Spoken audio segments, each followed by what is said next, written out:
She's the one who always says she's busy. Every invitation, every group chat, every "we should hang out sometime," met with the same practiced excuse. Work. Family. A headache that isn't really there.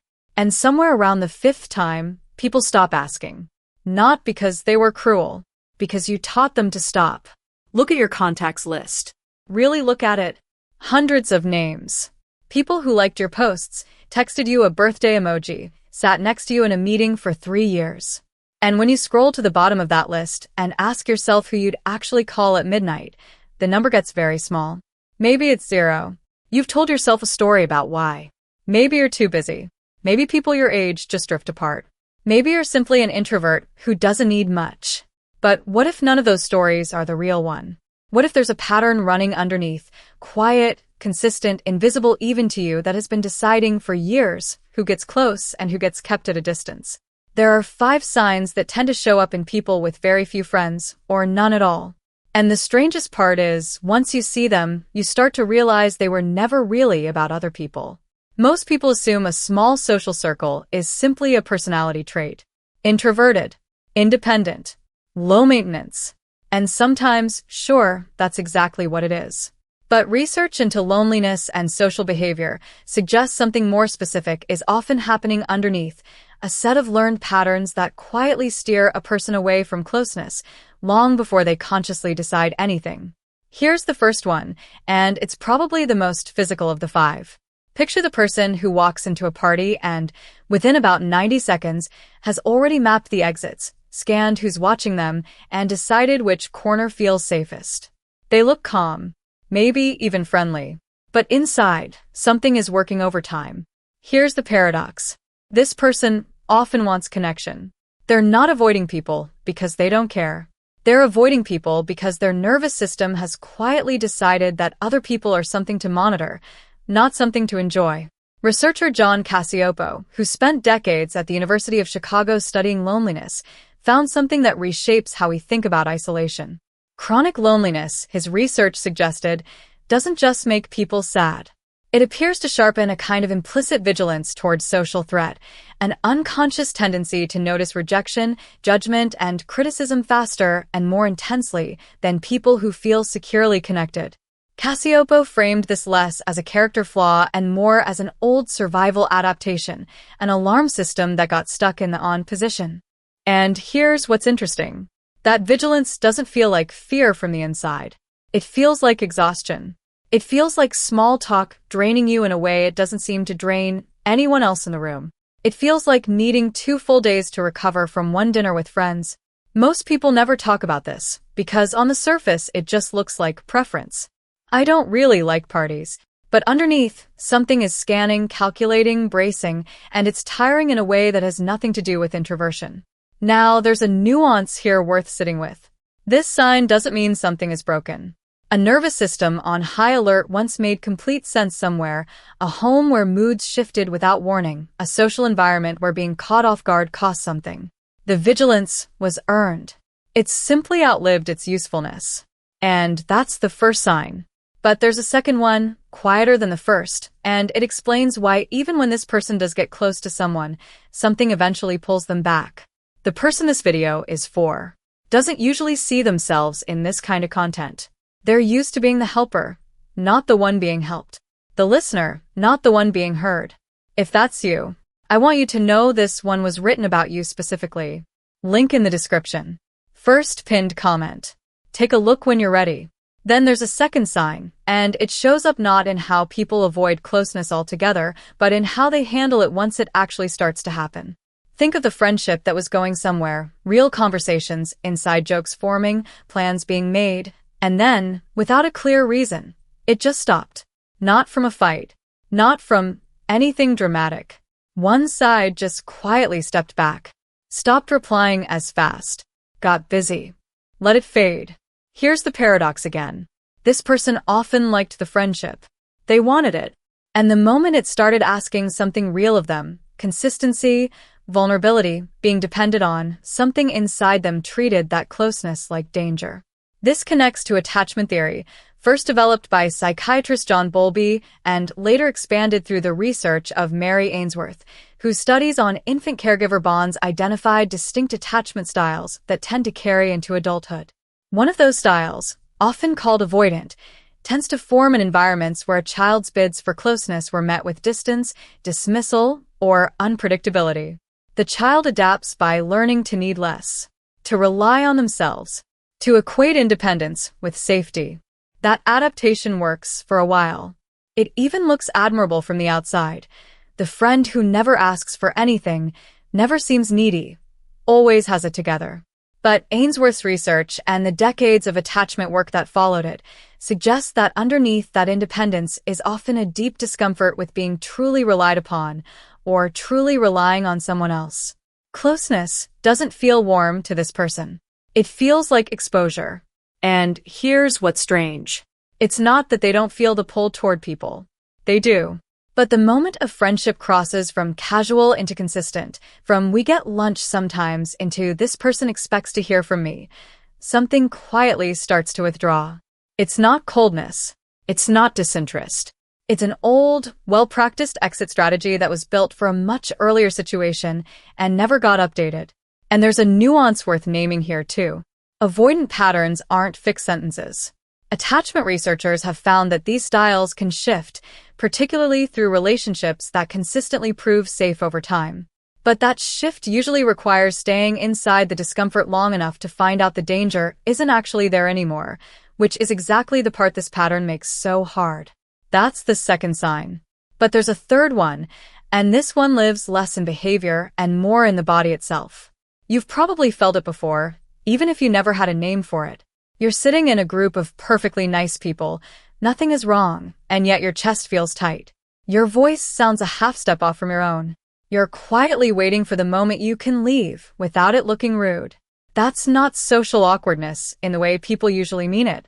Researcher Stephen Porges, whose polyvagal theory has become influential in how scientists understand the nervous system's response to social situations, described something he called neuroception, the body's unconscious, constant scanning for cues of safety or danger happening beneath conscious awareness. According to Porges, this system doesn't ask permission before it reacts. It simply decides, based on tone of voice, facial expression, even the pace of a room, whether this environment is safe enough to relax into. For some people, especially those with a history of unpredictable relationships, that internal alarm gets calibrated toward danger, even in ordinary social settings. Porges described states where the nervous system essentially takes the option of warm, easy social engagement off the table and defaults instead to guardedness or withdrawal, not as a choice, but as something closer to a physiological setting. And here's the thing that makes this sign so easy to miss. It doesn't look like fear. It looks like being not really a people person. It looks like needing to leave gatherings early. It looks like finding small talk unbearable, while still, somewhere underneath, wanting to belong. But here's what changes everything about this framing.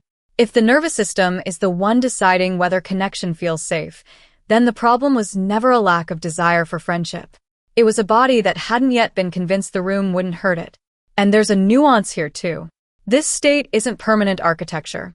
Porges's own work points towards safety being rebuilt gradually, often through repeated, low-stakes experiences of connection that don't end in the harm the nervous system is braced for. It's slow. It's not linear. But it isn't a life sentence either. That's the third sign, and it's the one most people never talk about because it doesn't feel like something happening in the mind. It feels like something happening to the body without permission. Now flip it, because the fourth sign moves from the body back into something much more personal, the fear of being truly seen. There's a specific kind of person who can be in a relationship, hold a stable job, seem completely put together, and still keep almost everyone slightly at arm's length.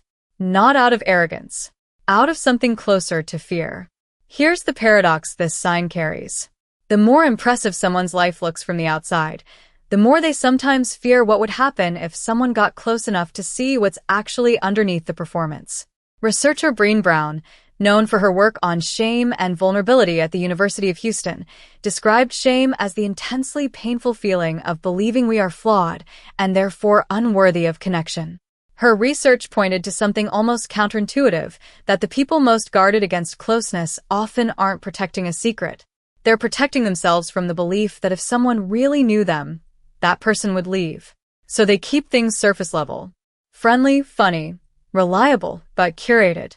Every friendship has a quiet ceiling on it, an invisible line past which this person stops letting anyone go further. Not because they don't crave depth, because depth is exactly what feels dangerous. Brown's work also pointed to something important here. That connection, by definition, requires being seen, flaws and all, and being wanted anyway. Which means the very thing that would ease the loneliness is also the thing this pattern is built to avoid. It's a closed loop, wanting closeness and fearing exposure, running at the same time, in the same person. That makes sense of something a lot of people with few close friends describe, having plenty of acquaintances, plenty of pleasant conversations, and almost no one who actually knows what's going on underneath. It's not that they can't connect. It's that they've learned to stop the connection right before it gets real enough to be risky. And the nuance worth holding on to is this. That fear is not evidence of something wrong with a person. Brown's research consistently found the capacity for shame to be close to universal, not a defect in a specific few. What varies is how loudly that fear speaks and how much room a person has historically been given to be imperfect and still kept. That's the fourth sign. And the fifth one is quieter than all the others because it doesn't look like avoidance at all. It looks like choice. By the time some people reach their 30s or 40s with a short list of friends, they've built an explanation for it that sounds a lot like confidence. I just prefer quality over quantity. I don't have time for surface friendships. I'd rather be alone than around people who don't get me. And here's the paradox worth sitting with. Sometimes that's exactly true. And sometimes it's a story built to make an old disappointment easier to carry. Psychologist Roy Baumeister, whose research at Florida State University helped establish what's now known as the need to belong theory, argued that forming and maintaining a minimum quantity of lasting, positive relationships functions as a fundamental human need, not a preference, not a personality quirk, but something built into people the way hunger or the need for safety is built in. Baumeister's work suggested that when that need goes unmet repeatedly, especially earlier in life, people don't just feel sad about it. They adapt around it. They quietly recalibrate what they expect, what they ask for, and eventually, what they let themselves want. For some people, that recalibration shows up as extremely high, almost impossible standards for who's allowed to become a friend. Every new person gets quietly measured against a checklist so demanding that almost no one passes it. It feels like discernment. Sometimes underneath it's protection because if the bar is set high enough, no one gets close enough to disappoint you the way people did before. And here's what's genuinely interesting about this last sign. It can look identical from the outside to someone who is simply secure and selective. The difference isn't in the behavior. It's in what's underneath it. Whether the standard exists because this person knows exactly what mutual, reciprocal connection feels like and refuses to settle for less, or whether it exists because getting close stopped feeling safe a long time ago, and pickiness became the socially acceptable way to describe that. Baumeister's research is careful here, and so should we be. Wanting fewer, deeper relationships is not automatically a symptom. Plenty of people are built that way and genuinely thrive inside it. The sign isn't the small number. It's whether that number was chosen, or whether it was the last available option after a need to belong kept going unanswered for too long. That's the fifth sign. And once you line all five of them up side by side, something becomes hard to ignore. None of these signs, on their own, prove anything about a person. Plenty of people carry one or two without much consequence.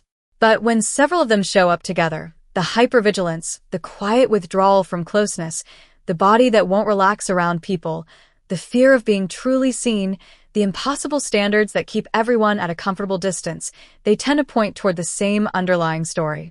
Not a story about being unlikable. A story about a nervous system and a set of beliefs that got built a long time ago to keep someone safe in a world that didn't feel safe enough at the time. You've been the listener for so many people. The one they call when something happens. The one who holds space. The one who knows how to make others feel seen. But when was the last time someone did that for you? I'm not asking to make you sad. I'm asking because I think you already know the answer. And it matters more than you've been letting it. I've thought a lot about this. Link in the description and first pinned comment. Now I need to ask you something directly, because everything above was really about you. Which of these 5 signs did you recognize first?